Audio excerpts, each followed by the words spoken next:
De retour sur le plateau de On parle jamais nous, OPJ. C'est bien, on est cinq entre nous. Donc, la première partie, elle était simple, elle était discrète. On a parlé du candidat. Maintenant, vous savez, alors on commence une émission, on sait de qui on parle. Et maintenant, on va passer à la deuxième partie. Et là, vous allez devoir nous dérouler vraiment votre programme. Attention, les Christoliens vous écoutent. Tout à fait. Les ninjas de Christelle, et ils rigolent pas. Hein. Ils veulent la vérité et des bonnes choses. Donc, pourquoi on va commencer Est-ce qu'on lui impose un thème ou on lui laisse choisir Non, c'est bien qu'il déroule et ensuite, après, on va aller sur les questions. Oh, bah, la dame a décidé, alors bon, comme la dame a décidé, on va applaudir Khady, s'il vous plaît. Donc, M. Bress, à vous.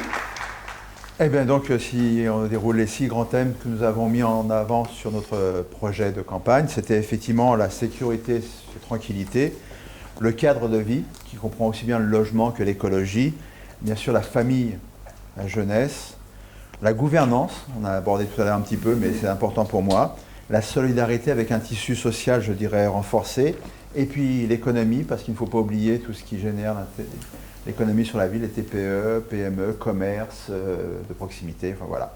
C'est un peu les grands axes que nous avons mis en avant sur cette campagne. Excusez-moi, avant que vous ayez plus loin, que ces messieurs se prennent pour des grands experts qu'ils sont, il faut bien préciser ça. Comment vous choisissez les thèmes que vous abordez pendant cette campagne? Ça a été comment? Collégialement, tout seul Alors, bien sûr, après on travaille collégialement, c'est évident, vous avez raison. Mais au départ, c'est aussi la force d'avoir été sur le terrain, d'avoir fait beaucoup de réunions d'appartements, du porte-à-porte, d'avoir été sur les marchés, d'avoir été dans les différentes manifestations, les comités de quartier aussi qui sont intéressants parce qu'ils vous apportent aussi le quotidien des gens. Et vous dites, bah, il y a plein d'autres sujets qu'on pourrait parler, mais il faut se centrer sur les choses de la vie quotidienne. Je pense qu'on est dans une élection municipale, on ne va pas s'amuser à parler de ce qui se passe en Ukraine ou au Groenland, mais on va parler de ce qui se passe à Créteil, ce que je disais tout à l'heure, pour que les gens sachent, ce matin ils iront dans l'autobus, l'école va fonctionner, il y aura la cantine, la sécurité sera assurée, enfin voilà. Et le cadre de vie, le logement, qui est aussi, je dirais, très prégnant, sur Créteil comme sur d'autres villes, mais qui est très prégnant pour la vie quotidienne des gens. Oui. Donc les sujets ont été sujets, et après on les a travaillés, bien sûr, collégialement, pour apporter et des solutions. Une fois qu'on avait posé le problème, essayer d'apporter des solutions, bien évidemment. D'accord. Alors, on fait comment? On lui pose la première question sur quoi? Vas-y, t'as une question? Il parle beaucoup de sécurité. Oui.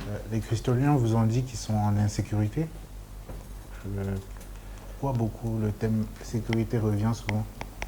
Alors, je vais répondre très concrètement sur le sujet. C'est que je ne ferai pas de langue de bois, vous l'avez dit tout à l'heure. Ça fait quelques années, je dis que Créteil, et je le ferai une fois maire, a besoin d'une police municipale, d'une vidéoprotection à la taille et à la, je dirais, digne de cette ville. Ce n'est pas moi qui le demande, ce sont les Christoliennes et les Christoliens. Ce sont aussi les agents de l'État comme les préfets qui l'ont demandé régulièrement à plusieurs réunions auprès du maire quand il a été présent, qui s'y refusent toujours.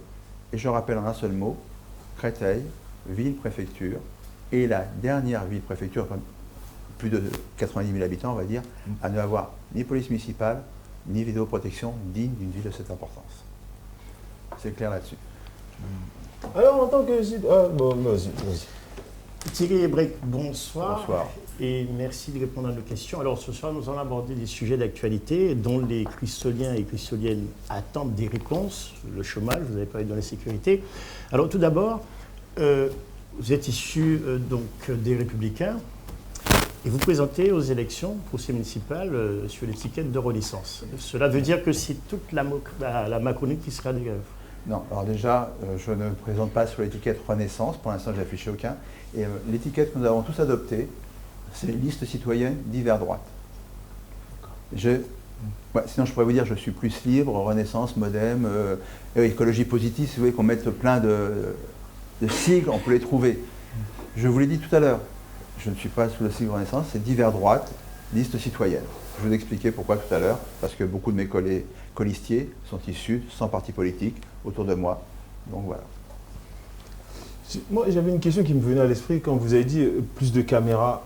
En fait, qu'est-ce que ça va apporter la police municipale et qu'est-ce que ça va apporter les caméras réellement dans la vie quotidienne de tous les jours? Parce qu'aujourd'hui, on a quand même un peu peur avec ces histoires de... comment on appelle ça? On vous cherche avec la faciès, là, le truc IA là, bizarre comme dans les films, là. Donc on va expliquer jusqu'à notre maison. C'est quoi, des drones qui vont arriver au-dessus de nos maisons? Qu'est-ce que ça amène en plus? Je fais une réponse courte ou je vous expose très sérieusement le sujet? Mais on est là pour parler sérieusement, là c'est votre partie là. Vous, hein, donc, non, regardez votre temps, mais allez-y. Non, parce que c'est pas un sujet qu'on peut traiter comme ça d'une façon, je dirais, très caricaturale. Déjà, vous parlez effectivement des vidéoprotections. Pardonnez-moi, juste, c'est pas caricatural, je pense vraiment. Non, mais pas vous. Non, mais je veux dire, l'ensemble, la majorité actuelle de la ville de Créteil traite ça d'une façon caricaturale en conseil municipal. Voilà, c'est ça que je voulais dire. Je me suis mal exprimé au départ, mais c'est ça que je voulais dire. Quand j'en parle, c'est tout de suite les grands mots, vous voulez des cow-boys, vous voulez des gens armés, c'est pas ça. Qu'est-ce que les Christoliennes et les Christoliens demandent? Ils demandent de la tranquillité. Une tranquillité, ça passe pas par nos ASVP. Moi, j'ai discuté avec eux. Hein. Beaucoup d'entre eux vous le disent, mais à mots couverts, bien sûr, pas devant tout le monde. Mais quand est-ce qu'on change les choses et qu'on a un vrai statut pour intervenir et travailler pour la tranquillité des Christoliens? C'est tout. D'accord. Les caméras. Alors, les caméras, tout le monde a trouvé ça génial au moment des Jeux olympiques. Tout le monde a trouvé ça formidable parce qu'on avait la possibilité, grâce à l'IA, à des applications bien particulières, de cibler s'il y avait un mouvement de foule, s'il y avait quelque chose. Tout le monde a trouvé ça génial pendant la durée des Jeux olympiques. Ça a été arrêté après. On ne sait pas pourquoi. La Île-de-France Mobilité a fait le pari, avec la région, de créer un tissu de vidéoprotection dans tout l'ensemble des autobus, métro, RER, reliés à un super centre de surveillance urbaine. Est-ce que vous avez vu, sur le magazine de Créteil de ce mois-ci, la photo, puisque monsieur le maire d'un seul coup a découvert qu'il fallait mettre des caméras sur Créteil, vous vous rendez compte, on va passer de 77 à 85, 90. Choisy-le-Roi, tiers de notre superficie, 115 caméras. Voilà, c'est un seul chiffre, je donne simplement celui-là.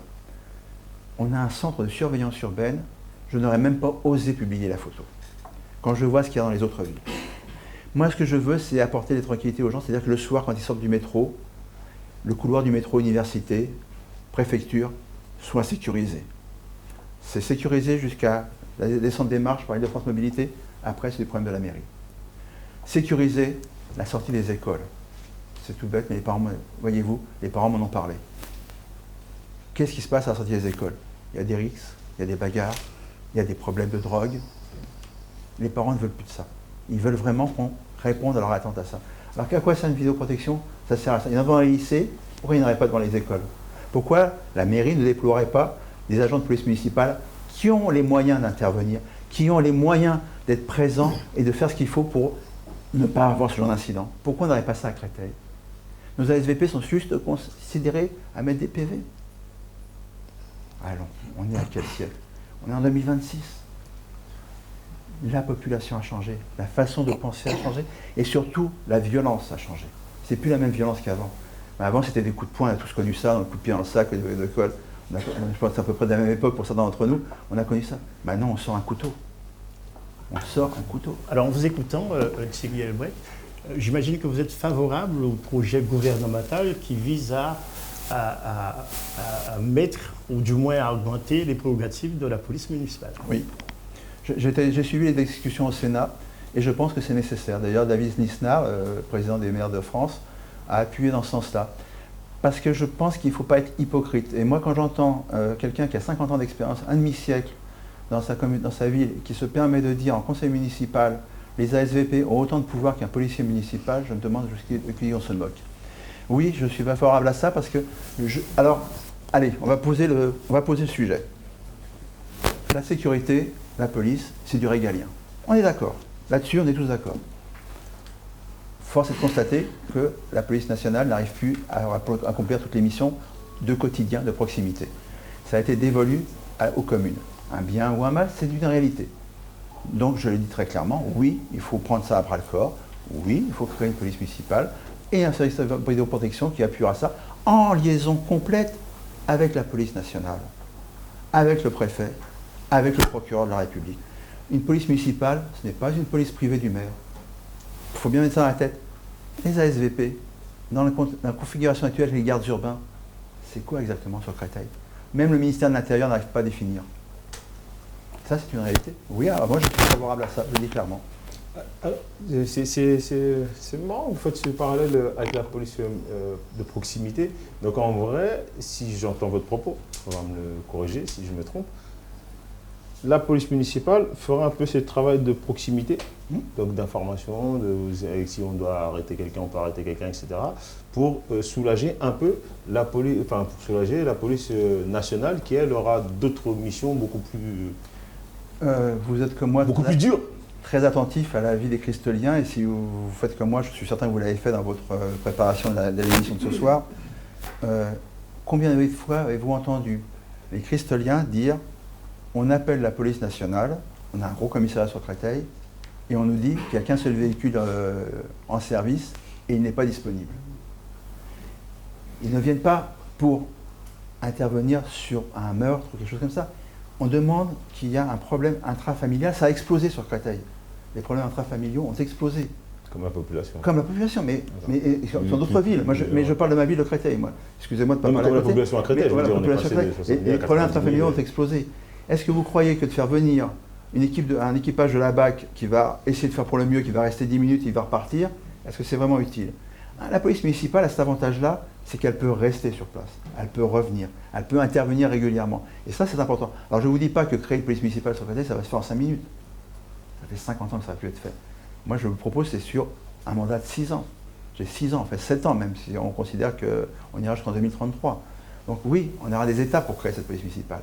Mais je persiste à dire que c'est nécessaire. Ça amène aussi une sécurité, parce que la police municipale, vous pouvez la faire rencontrer les élèves. Vous pouvez le faire entrer dans les collèges, dans les écoles primaires.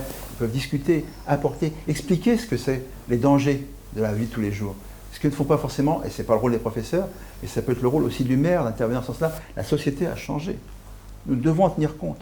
Je veux en tenir compte. Moi, j'ai écouté. Et moi, quand on me dit, une mère de famille, devant la médiathèque Nelson Mandela, puisque je peux citer des exemples, je vous dis très clairement, mon mari emmène les enfants, et pourtant il y a un gamin qui a 14 ans, la fille est plus jeune. C'est mon mari qui les emmène le matin à l'école, et moi, quoi qu'il en fasse, je viens les chercher parce qu'il est hors de question qu'ils rentrent tout seuls le soir.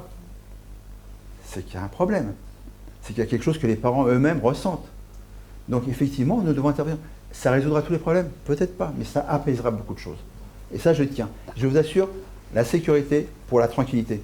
Les halls d'immeubles, les voitures, les gens qui sont le soir devant les halls d'immeubles avec la radio à fond, qui occupent les halls d'immeubles, qui les dégradent, qui vous empêchent de rentrer comme vous voulez, les points de deal, tout ça, ça peut se résoudre. Ça n'est pas du 100%, mais ça améliore la vie quotidienne des gens. C'est ce que je veux faire. J'avais une question quand même. Toujours à propos de la police, M. Lebouec. En fait, vous êtes favorable au projet gouvernemental, donc il faut plus de moyens. Comment allez-vous faire, sachant que les finances se raréfient, même au niveau de l'État? Déjà, un chiffre tout simple. C'est pas moi qui viens de l'inventer. Il est sorti du cabinet de conseil d'études, du cabinet d'études que M. Catala a diligenté pour savoir si on faisait ou pas une police municipale sur Créteil. Le chiffre factuel, c'est celui qui l'a marqué. Création de la police municipale, la création, je ne parle pas du fonctionnement. Création de la police municipale, 4,5 millions d'euros. Ça comporte l'équipement, les hommes, et le local on trouvera. Ça, j'ai pas de problème, j'ai déjà un bâtiment en vue pour le faire, j'ai aucun souci de ce côté-là. Ensuite, vous savez combien, sur le budget de la ville, sont rémunérés les gardes urbains, ASVP et les gardiens d'immeubles. Enfin, gardiens des biens communaux, des bâtiments communaux. Non, mais vous allez me dire. 10 millions d'euros par an. Pardon? 10 millions d'euros par an. Ah oui. Ah ouais.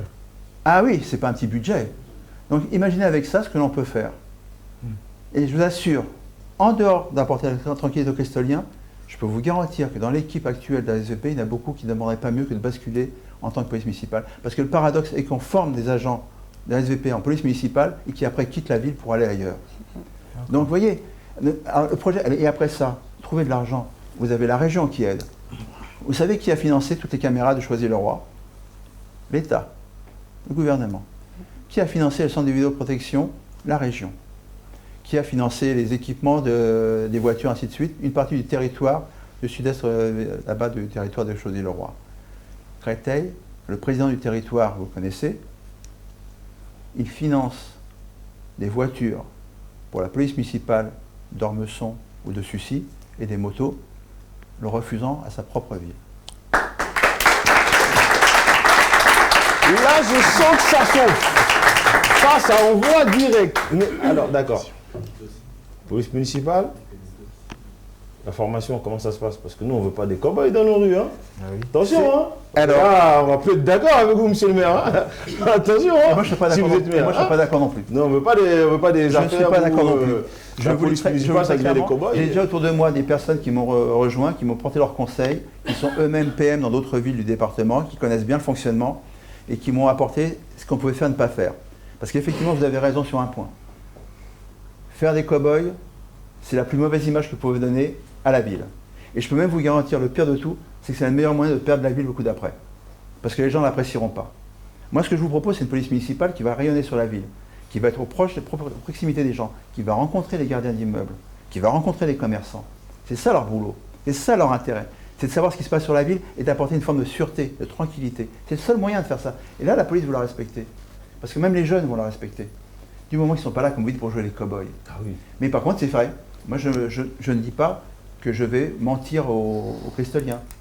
Ils seront, vous avez raison, formés, équipés et armés. Parce que le paradoxe, mesdames, messieurs et mesdames, c'est qu'à Créteil, on est en train de nous préparer, de concocter un prolongement des horaires des ASVP avec un énorme problème, c'est qu'après 19h, de l'aveu même du directeur de la sûreté de Créteil, il faudra les équiper différemment au niveau armes. Alors, ce ne sera pas des armes, ils n'ont pas le droit. Armes non létales. Non létales, la matraque. Matraque. Mais il faut une formation. Vous passez à un statut différent. Donc, vous voyez, ce paradoxe de vouloir absolument refuser ça, il arrive à un moment donné où vous vous heurtez. Parce que si vous le faites plus longtemps, comment vous faites? Puisque là, vous arrivez à une butée. Les gens ne vont pas signer le soir sans rien à une ville comme Créteil, avec tous les problèmes qu'il y a. À la sortie des métros, je peux vous garantir, sortie du métro Créteil Université, le jour où la lumière ne marche pas, il faudra trouver des gens pour y aller. Hein. Alors vous estimez, après 40 ans, bientôt 50 ans de gestion socialiste, il est temps de tourner définitivement la page. Oui, je dis très clairement. Je dis parce que cette ville a besoin de changer. La campagne a commencé, excusez-moi de vous couper. Hein. Allez-y, excusez-moi. Non, mais on va aller plus loin dans les sujets, mais oui, elle a besoin de changer. Depuis l'an 2000, je pense que notre ville n'a pas passé de cap de l'an 2000. Elle est restée au XXe siècle. On n'est pas au XXIe siècle. Les gens attendent beaucoup de choses. Et je vous l'ai dit tout à l'heure, hein, entre 2020 et 2026, la réaction des gens, c'est l'avantage d'avoir fait une campagne sérieuse avant en 2020 et de se rendre compte que les gens maintenant attendent complètement autre chose. Les attentes des gens sont complètement différentes. Ils vous demandent des choses que vous n'auriez même pas imaginées en 2020. Alors une question un peu plus pertinente, puisque j'imagine que Attends. Est-ce que tu peux bloquer ta question 2 secondes, s'il te plaît, parce que là, il est devenu très chaud. Ça va chauffer. Donc, on va essayer de voir vraiment dans ces colistiers là-bas, hein, qu'est-ce qu'ils pensent de tout ça. Parce que là, moi, je ne vous avais jamais entendu parler comme ça. Ça va plaire à certaines personnes. Est-ce que tu pourrais venir avec ton petit micro et on va donner la parole un peu aussi. Vous avez une jeune fille parmi vous qui est là, Rose. On va commencer avec Rose. On va lui demander son avis en tant que colistière. Parce que là, la campagne a vraiment commencé. C'est chaud. À vous, Rose. Oui, en effet, je rejoins complètement ce que disait Thierry sur la police municipale notamment. Je suis habitante de Créteil depuis plus de 20 ans et je critique pas la police, hein, c'est pas ça, mais quand on a un souci, on appelle la police. La question qui revient régulièrement, mes voisins diront la même chose, est-ce qu'il y a du sang? S'il n'y a pas de sang, ils ne viennent pas, parce qu'ils sont débordés. Alors, on nous dit les ASVP ne desservaient pas tous les quartiers de Créteil. Côté direction, enfin le nouveau quartier Guizet, on est sur une avenue qui dépend de la départementale. On va nous dire, les ASVP n'ont aucun pouvoir sur la départementale, donc on n'est pas concerné. Voilà. Et vous, pourquoi est-ce que vous avez rejoint l'équipe de Thierry Hawash? Effectivement, alors je suis sans étiquette et en fait c'est un gros ras-le-bol. Ça fait des années. En fait, j'étais même pas née quand M. Catala est arrivé. Créteil, c'est une très belle ville dans le sens où ce que j'apprécie, c'est qu'on a énormément de communautés qui vivent en harmonie. Donc ça, c'est vraiment une richesse qu'on souhaite préserver. Mais là, ces derniers temps, on est un peu orphelin. Il n'y a pas réellement, on sent qu'il n'y a pas d'entretien, il n'y a pas vraiment une réelle gestion. On est un peu en roue libre. Donc, Vous pouvez le laisser aller. Voilà. Donc on a besoin de reprendre les choses en main pour qu'on puisse avancer tous ensemble. Vous avez des questions pour la jeune fille, peut-être? Des questions pour la jeune fille, peut-être? Non, ça va aller. Juste comme ça, demain, vous gagnez. Vous faites quoi là-bas? À la jeunesse, au sport, à la science? Comment la liste? Vous avez déjà discuté de ça ou pas du tout? On laissera monsieur le maire décider. Constituer ses équipes. Mais votre envie à vous, c'est quoi? Faut dire, il est là. En plus, il y a sa femme pour parler. Faut dire les vrais termes ici. Parlons vrai, vous voulez quoi? Non, mais vraiment, mais ce serait pour faire quoi, vraiment? Si demain, parce qu'on vote pour lui, ok, mais une liste qui est là. Il y a des gens qui sont sûrement formidables et qui ont des idées. Vous, ce serait quoi? Ce serait l'école, je sais pas moi, la sécurité ou... Parce que le fameux ras-le-bol, ce serait quoi? Ce serait quoi sur la liste? Non, franchement, honnêtement, j'ai pas plus d'avis que ça. Les entreprises, c'est quoi votre feeling? Hein, c'est quoi? Non, vraiment, j'en ai pas. Elle ne veut pas dire. Elle veut laisser le maire décider. Exactement. C'est un bon, on va le laisser décider. On applaudit bien fort, s'il vous plaît.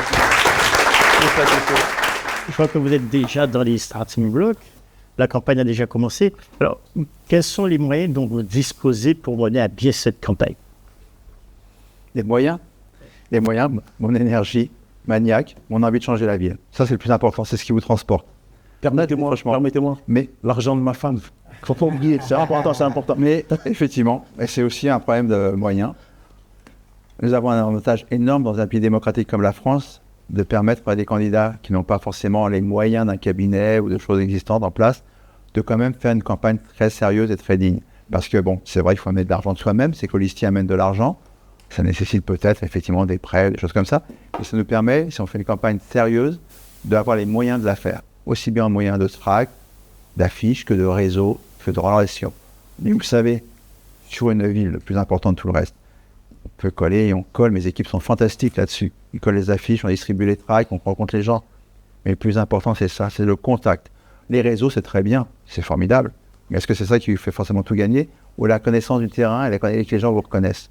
Moi, c'est ça. Et j'ai les moyens. Voilà, c'est son énergie, c'est l'énergie de l'équipe, c'est les gens qui vous poussent derrière, c'est la population qui vous reconnaît, qui vous dit continuez Thierry, vas-y, fonce. Ouais. Alors, selon vous, qu'est-ce qui n'a pas été fait après des années de mandature et que vous serez capable de faire aujourd'hui, de réaliser les grands projets? Très bonne question, monsieur. Je veux m'asseoir même. Très bonne question. Oui, il y a beaucoup de choses qui devraient être faites. Alors, la ville, elle s'est construite. Voilà, depuis 1977 jusqu'aux années 2000, on a construit plein de quartiers. Ça s'est énormément étoffé. La ville, c'est moi qui l'ai vu évoluer. Beaucoup de quartiers. Est-ce que dans ces quartiers, les gens ont été contents? Est-ce que les constructions ont répondu à l'attente des gens? Est-ce que les moyens de circuler entre les rues correspondent à l'attente? C'est anarchique autour de nous. Les voitures sont mal garées, il y a des problèmes de stationnement, il y a des problèmes de voitures ventouses. Est-ce qu'on y fait face? Le logement, on a rénové des logements. Est-ce qu'on les a bien rénovés? Est-ce que vous avez été visiter des appartements rénovés récemment ou des problèmes? Alors moi, je vous parle très concret, hein. On ne parle pas de... On rentre dans l'appartement des gens, la vie quotidienne des gens ce soir. Les VMC qui ne marchent pas. On a effectivement ceinturé l'immeuble de moyens pour le rendre énergétique compatible. Et à l'intérieur, problème d'humidité, problème dans les salles d'eau, dans les cuisines. Mais ça, quand vous voyez ça, quand vous allez voir les gens dans leur appartement, c'est de ça qu'ils vous parlent. Alors qu'est-ce qui n'a pas changé? Moi, je veux bien qu'on construise de nouveaux quartiers. Moi, ce qui m'intéresse, c'est d'amener les Cristoliens dans des appartements dignes, dans des immeubles récemment rénovés et qui trouvent effectivement un moyen de vivre dignement dans ces appartements. Ce n'est pas le cas actuellement. Et l'attribution des logements sociaux, est-ce qu'on peut en parler de ça aussi? Oui, absolument. Alors voilà, là c'est un problème important. Qu'est-ce que les gens vous disent dans la rue? On ne peut pas avoir de logement social. Et bizarrement, par contre, il y a des gens qui l'ont, en 6 mois, ils ont un appartement. Est-ce que c'est... Quelle est l'urgence? Je suis à la commission d'attribution des logements. C'est une opacité totale. Le fonctionnement de Créteil Habitat est d'une opacité totale. D'ailleurs, je vous disais une petite allusion tout à l'heure au fait que, élus, des membres de ma famille n'intégreraient pas certains... C'est pas moi qui le dis, monsieur. Je vous avais dit ça tire ici. Ça, c'est ce qu'on vous dit dans la rue. C'est ce qu'on vous dit au marché du Montmédy quotidiennement. À chaque fois que vous y allez, depuis des années, les gens me disent la même chose. Pourquoi on n'arrive pas à avoir de logement? Pourquoi? Alors, il y a des bruits qui courent, des rumeurs. Ça, j'y attache pas d'importance, je n'ai pas des preuves, donc je ne ferai rien là-dessus. Il y a des rumeurs qui courent, vous avez entendu. Vous les avez entendues. Tout le monde les a entendues. Moi, je ne veux pas entendre dire que la ville de Créteil, ville-préfecture, qui a des moyens de communication absolument géniaux en termes de transport en commun, vous avez un maire adjoint qui s'enorgueillisse de vous dire on a 45% de logements sociaux. C'est ça la ville-préfecture? Non. C'est la ville, il faut qu'il y ait du social, il faut qu'il y ait des logements sociaux gérés, donnés à bon escient, mais qu'aussi on fasse venir des populations de gens qui veulent s'installer à Créteil et qui vont acheter leur appartement, leur maison. Parce que non seulement ils vont y amener leur énergie, leur potentiel, mais ils vont aussi payer des impôts fonciers. Bien sûr. Je suis désolé de vous le dire, mais il faut parler des choses triviales. La ville ne vivra pas sans argent. Et actuellement, sur Créteil, on a un gros problème comme d'autres communes, mais sur Créteil, c'est très prégnant, de manque de vente d'appartements ou de logements ou de maisons. Donc moins de frais de notaire qui rentrent, moins d'argent qui rentre dans la commune. Donc après ça, on peut faire des emprunts, on peut faire des dettes. Et c'est pas ça qui va résoudre la vie quotidienne des citoyens. Et on peut aller des écoles aussi, mais bon. Alors, beaucoup de projets dans les tiroirs. Et ce que je voulais vous demander, comment allez-vous faire et quelle est l'urgence aujourd'hui? L'urgence, alors si on parle, il y a plein d'urgences. Bon, on a parlé de la sécurité, on ne va pas revenir sur le sujet. On va parler du cadre de vie, un sujet important qu'on m'a abordé. La petite enfance, les écoles. Puisque vous savez que les crèches et les écoles primaires, ça dépend de la mairie. Moi, je suis pour... J'ai fait quand même le tour pas mal d'écoles. Les écoles sont vieillissantes. Parce qu'elles ont été construites il y a très longtemps et elles ne répondent plus forcément aux critères de la vie quotidienne. Vous savez, j'ai une mère de famille, quand j'étais dans une réunion d'appartement, ça m'est resté cet exemple-là, je le sors régulièrement parce que c'était frappé tellement au coin du bon sens qu'un politique comme moi a dû y penser de lui-même et vous voyez comme quoi on est des fois trop formaté. Elle m'a dit, monsieur Hebrech, c'est bien, à la cour de l'école de mon fils, vous allez mettre des arbres, il va y avoir un coin potager, c'est merveilleux, je suis content. Vous avez été à l'école, monsieur Hebrech? Oui. Combien de temps passez-vous dans le jardin, dans la cour, et combien de temps passez-vous dans la salle de classe? Je dis, vous passez plus de temps dans la salle de classe. Elle me dit, je vais vous expliquer alors. Mon fils, l'hiver, il a froid, il vit avec son manteau, et l'été, il crève de chaud. Est-ce que vous ne pourriez pas faire quelque chose de plus avantageux sur l'intérieur de l'école que sur l'extérieur? Et c'est sûr, il faut qu'il y ait des arbres, il n'y a pas de problème. Mais effectivement, c'est quelque chose. Autre point important, la nourriture. La qualité, c'est une chose. Ça se discutera toujours. On n'arrivera jamais à trouver forcément quelqu'un qui est d'accord. Mais la quantité. Vous savez que les parents d'élèves m'ont dit, nos enfants sortent de l'école l'après-midi, ils ont faim. Ça, c'est du concret. Vous voulez que je parle de concret? Ça, c'est des choses à faire. Alors, je veux revenir sur la sécurité quand même. La sécurité, vous savez, il y a un fléau qui gangrène notre société, qui est le trafic de stupéfiants, de drogue. Il y a d'ailleurs un quartier à Créteil qui est dans le viseur, Montméry, pour ne pas le citer. Alors, est-ce que vous allez prendre ce dossier-là à bras-le-corps et est-ce que vous estimez en même temps que c'est un quartier qui a l'abandon? Alors, le Montméry est en pleine rénovation, vous avez bien vu. On a fait un grand projet avec l'ANRU de rénovation urbaine, avec les plans d'État et ainsi de suite. C'est construction d'immeubles rénovés, avec un autre problème qui va se poser aussi, puisque vous parlez de ça. On va effectivement, la police s'y emploie à nettoyer les points de drogue et faire des descentes régulières en ayant ciblé, ça s'est fait encore ces jours-ci, avec des saisies de drogue importantes. Mais il y a un paradoxe, c'est que d'un côté, ça revient sur le logement, ce que vous dites là, la sécurité, c'est qu'on détruit, notamment vers les du commerce et ce coin-là, on détruit des appartements, des immeubles, on détruit 160, mais en échange, on en construit 480. Donc on densifie d'un côté, ce qu'on devrait au contraire alléger. Donc la drogue, alors si vous voulez me brancher sur la drogue, oui, je vais être très honnête avec vous. C'est quelque chose sur lequel je vais m'attacher. Je vous assure que la drogue est un fléau qui détruit les familles, qui détruit bien sûr les enfants, les consommateurs, mais qui détruit les familles, l'entourage. Et les dégâts, je l'ai vu à la région, dans des réunions auxquelles j'ai assisté, avec des chiffres qui sont franchement alarmants. La drogue du fou, que ce soit maintenant la drogue hilarante, paraît-il, et qui d'ailleurs n'est pas considérée comme drogue, alors que c'est le cas que causait. Oui, bien précisé, pardonnez-moi, c'est les ballons. Le truc, voilà, c'est pour que même les gens, voilà, c'est des ballons, enfin c'est le protoxyde d'azote qui est voilà, que vous avez dans la voiture, la police saisit des bidons entiers. Et ça vous rend, et surtout, non seulement ça vous fait faire des accidents, mais ça vous nuit à votre santé également, tout simplement. Mais la drogue est un vrai fléau. Moi, j'ai discuté il y a quelques mois en arrière devant la fac de Créteil, où j'ai vu quand même ce paradoxe des barnums s'installer pour faire de la recherche de sida pour les étudiants. Et quand vous discutez avec les responsables, vous comprendrez pourquoi je suis vraiment attaché à ce problème de drogue et je le combattrai de toutes mes forces. Quand vous avez le responsable qui vous dit « Mais monsieur Ebrek, c'est fini l'époque. C'est avant le Covid que les filles ou les garçons se droguaient, se prostituaient pour avoir de la drogue. Non, c'était pas ça maintenant. C'est qu'ils se droguent pour oublier ce qu'ils font pour pouvoir manger. » Et là, vous avez un vrai problème, vous touchez quelque chose. Moi, je suis au Crous, à conseil d'administration du Crous, et j'écoute la directrice, j'écoute les élèves, les étudiants qui viennent. 1 euro le repas, c'est pas la question du 1 euro. C'est de savoir est-ce que le Crous répond vraiment à l'attente des étudiants qui ont besoin de manger, plutôt que de se basculer vers ces problèmes de prostitution masculine et féminine qui entraînent vers la drogue. Imaginez sur Créteil, est-ce que vous imaginez qu'en 2025, c'est-à-dire l'année dernière, vous ayez des barnums qui sont là pour tester les étudiants en charge de sida. C'est mesurer ce chemin qu'il y a à parcourir. Et vous avez quelqu'un en face de vous qui dit c'est un problème national, la police nationale, je ne vais pas m'en occuper. Si vous allez m'en occuper. Si vous allez me donner la parole là-dessus. Si vous avez une police municipale efficace, elle va être au courant de ce que disent les habitants. Et à tel endroit, dans tel taillis, il y a des drogues cachées à tel endroit. Ils ne vendent pas que des cigarettes à la sortie du métro, parce que si vous insistez un tout petit peu, ils vendent autre chose. Et bien la police municipale viendra les chasser de là régulièrement. Parce que cette drogue, c'est un fléau impossible à laisser faire. Moi, je vous le dis honnêtement, on ne peut pas laisser faire ça. C'est la santé de nos enfants.